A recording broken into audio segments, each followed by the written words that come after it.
কোরআনের মহাব্বত আল্লাহ মুহূর্তের মধ্যে বান্দাকে জিরো থেকে হিরো বানিয়ে দেয়।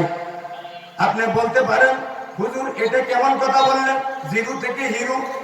হ্যাঁ, জিরো থেকে হিরো মুহূর্তের মধ্যে হয়ে যেতে পারে। কিভাবে হয়ে যায়? বিশরে হাফির ঘটনা আপনারা হয়তো অনেকে শুনেছেন। আল্লাহর ওলি তখন ওলি ছিলেন না, তার ওলির ঘটনা। বিষয় কিভাবে আল্লাহর ওলি হলেন, এটা হলো মাদ্রাসার মাহফিল। আজকে আপনারা যারা এখানে বসছেন, এটা হলো মাদ্রাসার মাহফিল। এই মাদ্রাসার মহব্বতে, মাহফিলের মহব্বতে আপনারা আসছেন। বিশরে হাফিজ তিনি এমন কোন ভালো বান্দা ছিলেন না, মদ খেতেন, মদ এরকম ভাবে নিশা করে মাতাল অবস্থায় রাস্তায় পড়ে থাকতেন। এরকম এক ব্যক্তি, তার নাম হলো বিশর। একদিনের ঘটনা, তিনি সারা বলে যাবেন, তার আগ মুহূর্তে দেখলেন রাস্তার মধ্যে একটা কাগজের টুকরা পড়ে আছে। কাগজের টুকরাটা দেখে তিনি হাতের মধ্যে নিলেন, নিয়ে এরকম ভাবে দেখতে পেলেন, তিনি মনে মনে ভাবতেছেন এটা এরকম লেখা তো জীবনে কোনোদিন দেখি নাই, দেখবে কোত্থেকে, খালি বিড়ি আর মদ আর গাঁজা এইগুলো খেতে খেতে সময় ব্যয় হয়েছে। অনেক ছেলে আছে এরকম ভাবে টানতে টানতে তার গালগুলো ভিতরে চলে গেছে। এই ছেলেকে যদি বলেন ইহদিনাস সিরাতুল মুস্তাকিম অর্থ কি, সে বলবে এরকম সিরা আর কোনোদিন দেখি নাই এরকম, কারণ সে তো আরবির সাথে পরিচয় নাই। একজনকে জিজ্ঞাসা করা হলো, বলো কালিমা, কালিমা তৈবাটা বলো। হ্যাঁ বলতেছে সুবহানাল্লাহ, সুবহানাল্লাহ, সুবহানাল্লাহ। হ্যাঁ, যে কালিমা কোনটা এটাও জানে না। হে সুবহানাল্লাহর কালিমা বানাইছে, এটা কি কারণে বানাইছে?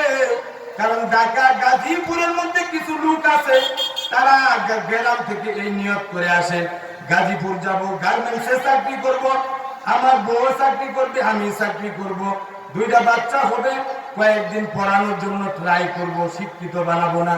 কারণ ট্রাই করলে এলাকার মানুষেরা দেখবে, ছেলে পেলে মানুষ না হইলে অনেক লাভ, দোকানে দিয়ে দিলেও 10,000 টাকা প্রতি মাসে পাওয়া যাবে, বিয়ার আগ পর্যন্ত যা পাইলাম তাই লাভ।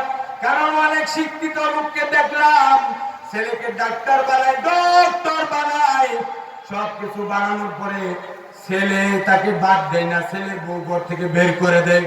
মূর্খ লোকটা গার্মেন্টসে চাকরি নেওয়ার পরে বউকে বলল, ছেলেকে এত জাতাজাতি চেঁচামেচি করে না, সে স্কুলে গেলে যাবে, না গেলে না যাবে।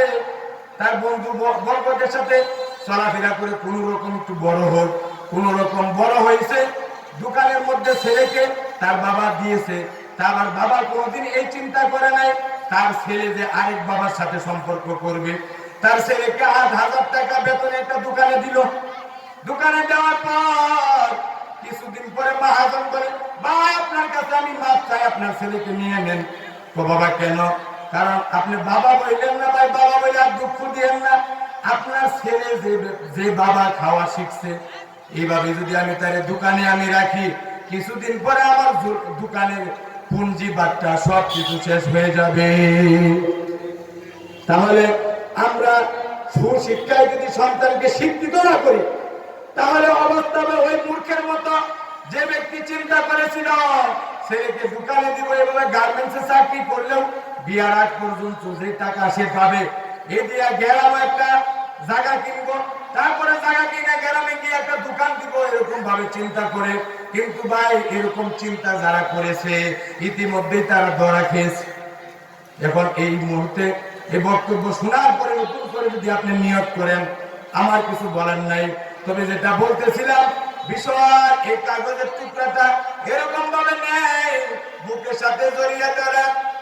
আর তার বন্ধু বর্গ যারা, তারা মদ খাওয়ার জন্য যে মুহূর্তে রাস্তা দিয়ে যাবে, দোস্ত তুমি কি যাবে না?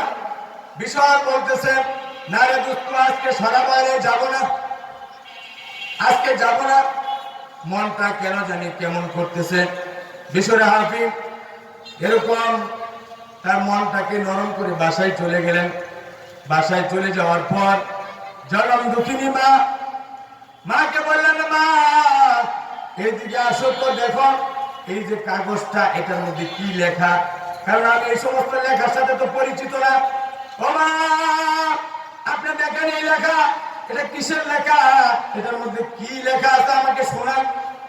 মা তখন চোখ দিয়ে পানি বের করে কান্না বিচলিত কণ্ঠে বললেন, মাবুদ, আমার বেসরের জন্য বহুদিন ধরে দোয়া করতেছি গো আল্লাহ, মনে হয় আমার দোয়া তুমি শুনেছো।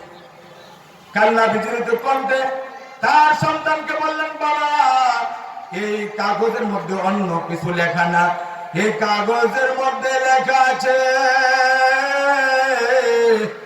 আসমান যে আল্লাহ বানিয়েছেন, জমিন যে আল্লাহ বানিয়েছেন, তোমাকে যে আল্লাহ বানিয়েছেন, আমাকে যে আল্লাহ বানিয়েছেন, সেই মালিক মহান আল্লাহ তাআলার নাম লেখা। সুবহানাল্লাহ বলেন। বিসমিল্লাহির রহমানির রহিম। বিশ্বরে হাফিজ কাগজের টুকরাটা নিয়ে এটার মধ্যে আতর মাখালেন, এরকম সুন্দর কাপড় দিয়ে ওই টুকরাটাকে পেঁচিয়ে বুকের মধ্যে জড়ায়, এরকম ভাবে মাথায় নেয়। রাত আর তার ঘুম হয় না, রাত সে অস্থির অবস্থায় কাটাচ্ছে, তার ঘুম হইতেছে না। কেন ঘুম হইতেছে না? আমার মালিকের নাম, আমার আল্লাহর নাম, এটা কোন জায়গায় আমি রাখবো, এটার কোনো দিশা দিশা সে পাচ্ছে না। একবার মাথায় নাই, একবার বুকে নাই।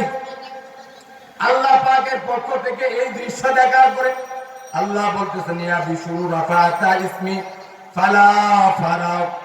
বেশর, এ বিশরে হাফি, তুই যেন আমার নামটাকে এরকম উপরে তুলনায়, আমি আল্লাহ তোমার নামটাকে ওলির দপ্তরে লিখে দিলাম। সুবহানাল্লাহ।